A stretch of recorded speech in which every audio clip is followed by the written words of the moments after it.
Ali Borealis here, bringing you some beauties from my most recent estate sale.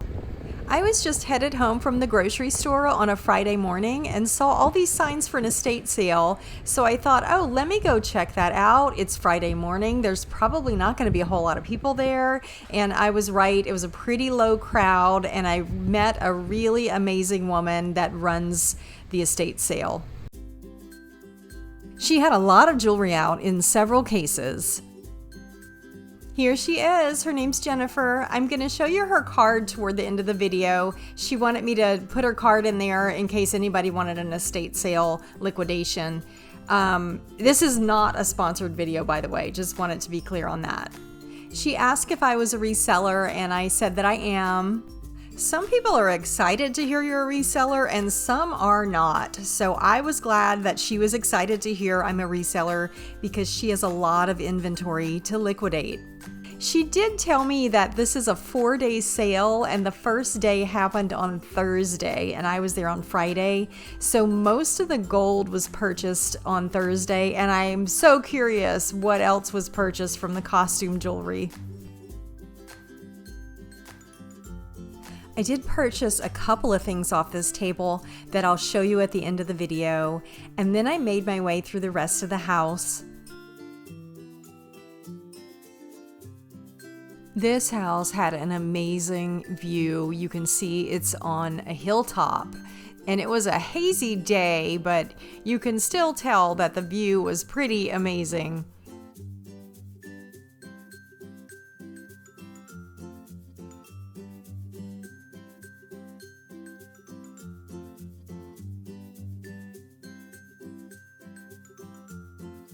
I want to share with you a secret about dish sets.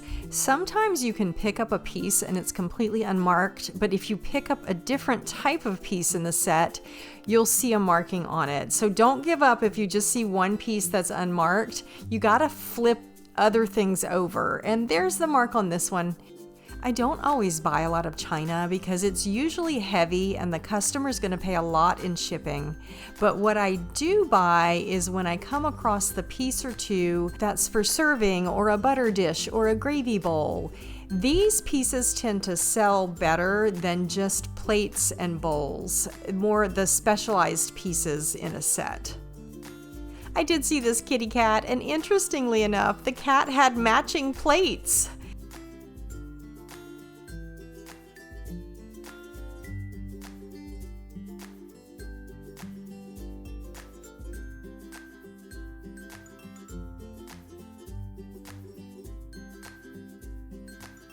This vintage kids trunk was really spectacular, and I'm steering away right now from the big bulk items, and I think once I get Facebook Marketplace going a little bit, I might invest more in the big bulkier items. And then we have a couple of vintage radios and things up top. And I finally made my way back to the main bedroom and dove right into the closet. I didn't really see a whole lot of things that stuck out to me, but I often try to look for vintage sleepwear or, the really kind of older style slips that they just were made differently than the slips you can get nowadays. So I found this little kind of nightgown that looked vintage. I eventually found a tag on it. It did have one little small stain on the front of it, but I took it home and washed it and the stain came right out. My last stop was doing a once-over outside.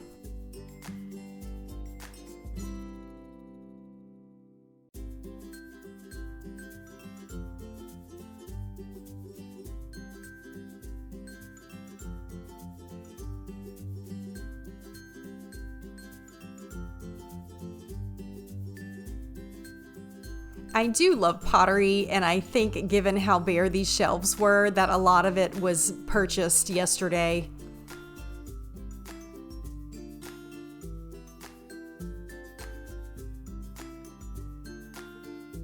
I thought these tiles were really gorgeous, but they were priced about what I could get for them on eBay, so I had to pass on them. They were branded. They did have a stamp on the back, and there were 4 of them.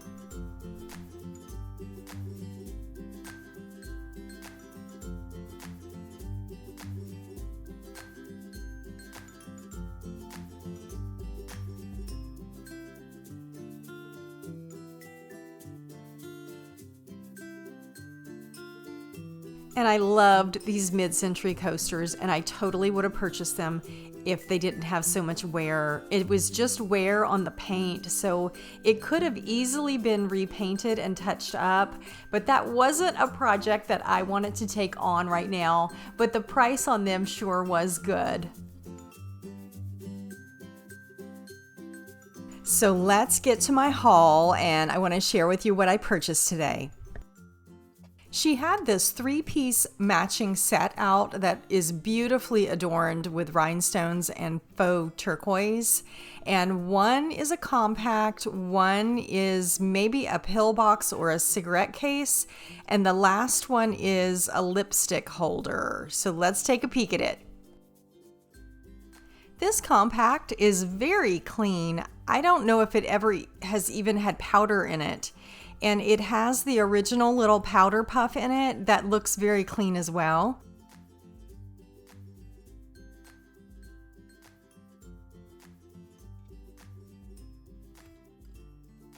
Now this case, it seems large for a pill box, so I thought maybe it's for cigarettes. Maybe it's just intended for other types of makeup. I'm not clear. What do you guys think? I'll give you a measurement and tell me what you think this might be used for.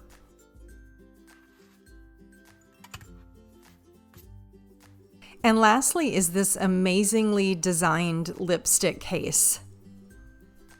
I just want to point out this spot right here is sticker residue that I ended up cleaning off, so it's not damage to the case.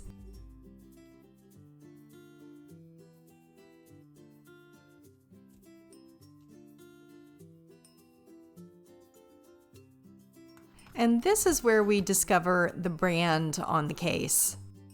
The K&K is for Coulter and Coppet, and they manufactured compacts between the 1930s and 1950s out of Pawtucket, Rhode Island. Given the age of these pieces, they really look pretty darn good. I'm going to post these on eBay to sell as a set, so if anyone's interested, you can find the link below.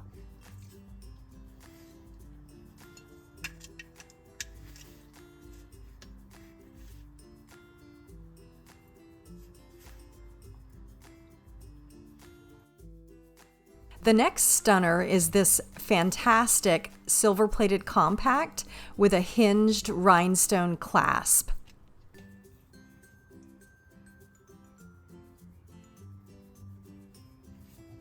And look at the unusual way this clasp operates to open the compact.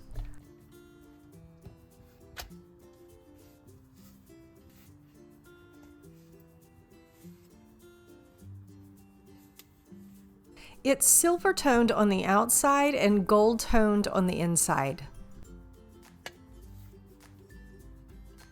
Now this one does have loose powder in it, no telling the age of that powder.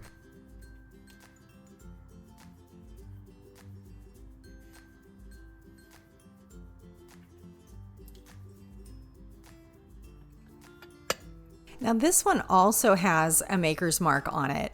This compact is by Volupte, who were the market leader in compacts in the 40s and 50s. They produced a range of elegant and functional compacts that oozed the glamour of that era. You can really see that in the example of this case that's just oozing with rhinestones. I'm going to have this one listed on eBay as well, so just look for the link below. And I couldn't pass up this brooch with all these luscious rhinestones. I love the way it catches the light. As I was looking at it a little closer, one of the things that makes this brooch so great is that all of the smoky rhinestones are double rose cut. The center stone is double rose cut and all of the pear rhinestones are double rose cut. So it makes it really sparkle. So if any of you are interested in this one, I'm going to offer it to my viewers for $27. I did pick up this cute nightgown that I showed you earlier in the video. It was only $8, so I figured, what the heck. The back has a little fabric covered button, so it's a really nice detail. It took me a minute to find the tag, but it's made by Henson and Kickernick, and it's a size medium. The edge has a ribbon trim, and I have to show you that part of it is like a little frayed, but I think that could be easily repaired. If it doesn't sell, I might end up wearing it. So I'm going to give this to my viewers for $19. I wanted to share with all of you the cabinet that I hung that nightgown on to photograph it. I got it from World Market and it has a really large carved peacock in it, and I just thought it was fabulous. It's made of mango wood. I'm not going to open it because it's full of stuff, but it's one of my most treasured pieces in my home. As promised, I'm going to give you Jennifer's information. She does estate sales all over Southern California, so Palm Springs to Santa Barbara, Los Angeles, Orange County, San Diego. So if you need an estate sale or an estate clear out, she's super sweet and easy to work with. Thanks for joining me today. If you like what you're seeing, hit that subscribe button. It's free.